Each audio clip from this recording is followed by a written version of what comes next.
So hello mga kalap trip, Mami Andas here. So for today's video po, hindi po tayo magluluto, hindi rin po tayo magpo-promote ng ating product. Kung hindi po, mag-share lang po ako sa inyo ng mga videos, experiences, realizations, and inspiration na rin po at the same time. So yun po, para po sa kaalaman nyo mga kalap trip, ang Laughter Fresh Fruit Juice po ay nagsimula po sa dalawang mag-asawa na nangarap at nagsisikap para sa mga anak at sa buong pamilya. At syempre, yun po ay walang iba kundi ang inyong Mami Anda at Daddy Gilbert. So ayun po mga kalap trip. Share ko lang po yung mga naging experience namin ni Daddy Gilbert about po sa aming mga anak at sa pamilya na pwede nyo pong gawing inspiration at pwede po kayong makarelate at the same time kung may pinagdadaanan kayo o kung wala man, kung malungkot kayo o masaya man, kung mabigat man ang inyong nararamdaman o pakiramdam. Ayan po, siguro po makaka-relate po kayo dito sa amin. So ayan po mga kalap trip. Isa po kasi sa na-realize namin, natutunan namin sa buhay, hindi po talaga sukatan kung gaano kakaraming pera, kung gaano karangya ang buhay mo, kung gaano kaganda ang gamit mo, o kung ano man ang meron ka, yung mga achievements mo, ano man yung mga napundar mo. Dahil sa kabila ng yan, wala pa rin po talagang pinakamaganda at masarap na kayamanang makakamit mo kundi ang magkaroon ka ng buong pamilya at mga anak. Naaalagaan mo at mamahalin sa araw-araw na buhay mo at talagang sila yung magbibigay ng lakas sa'yo, inspirasyon sa araw-araw, kung bakit ka bumabangon, kung bakit ka nagsisikap para sa buhay. Dahil nga po walang perpektong buhay, walang perpektong pamilya at walang perpektong pagsasama. Kanya-kanya po tayo ng pinagdadaanan, kanya-kanya po tayo ng kahinaan, kanya-kanya rin po tayo ng problema, struggles, at kanya-kanya rin po tayo ng silent battles talaga. Tingin ko po wala namang taong walang pinagdadaanan at problema. Lahat po tayo meron talaga. Ano man ang estado mo, mayaman ka man, mahirap, wala po talagang exemption. At kaya naman po, family pictures and family videos po ang sinishare ko sa inyo. Isa po kasi ito sa na-experience and na-realize namin sa buhay. Na kahit gaano po tayo ka-busy, gaano tayo talaga kaabala, gaano tayo kapagod, gaano po talaga yung sa araw-araw na pinagdadaanan natin, mahirap man, madali man, masaya man tayo o malungkot.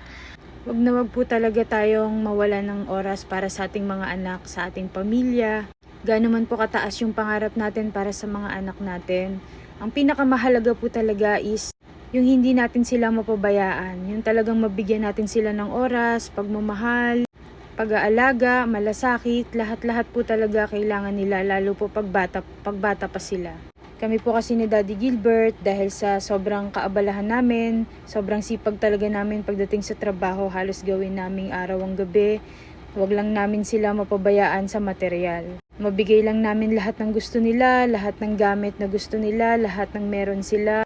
Na akala namin sapat na, akala namin maayos na, which is akala lang pala namin. Kasi ang pinakamahalaga pala talaga is yung oras na ibibigay mo sa kanila simula bata sila. Kasi ang narealize namin na pag lumaki na sila, hindi na sila aasa sa'yo, hindi ka nila kakailanganin. Marami na silang gusto na sila na lang, may sarili na silang mundo. Isa po yan sa na-realize namin, kaya naman ngayon, binabawi talaga namin kay Shaq. Kahit gaano kami kaabala, kahit gaano kami kapagod, kahit gaano kasama yung pakiramdam namin at matindi yung pinagdadaanan namin. Never talaga namin siyang nire-reject kung ano yung gusto niya. Kahit maliit na bagay pa yan, kahit magpapatali ng buhok, magpapakarga o kung ano man yung hilingin niya sa'yo. Kasi po, isa yan sa pinagsisihan namin nung lumaki si Ate Gian tsaka si Pen. Nagkaroon talaga sila ng sariling mundo. Darating pala yung araw na talagang hindi ka na nila kailangan. May mga gusto na sila na hindi mo naman gusto. Hindi mo na rin sila maisasama kasi may mga gusto na silang lakad. May mga pagkakataon na pipiliin din nila yung friends nila over sa'yo. So yun po, nakakalungkot. Pero ang pinakamahalaga po, alam ko na hindi pa huli ang lahat.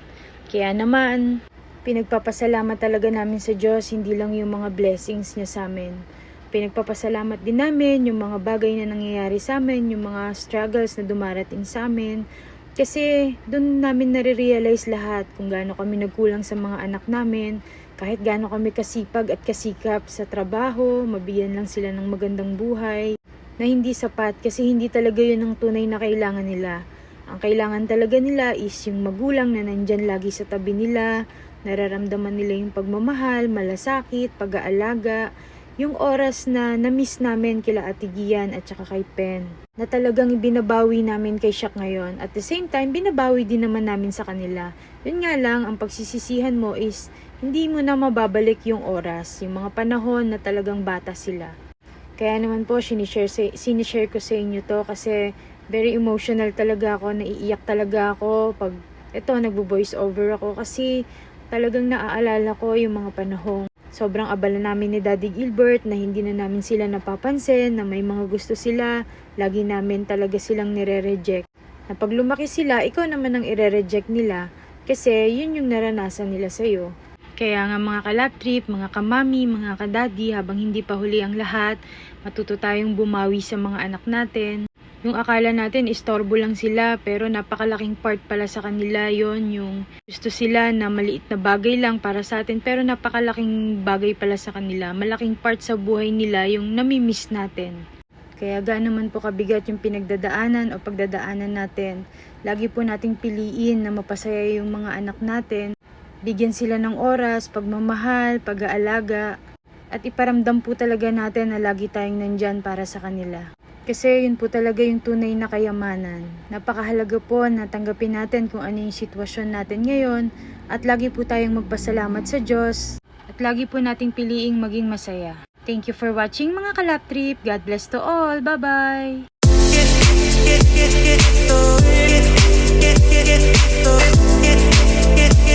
Get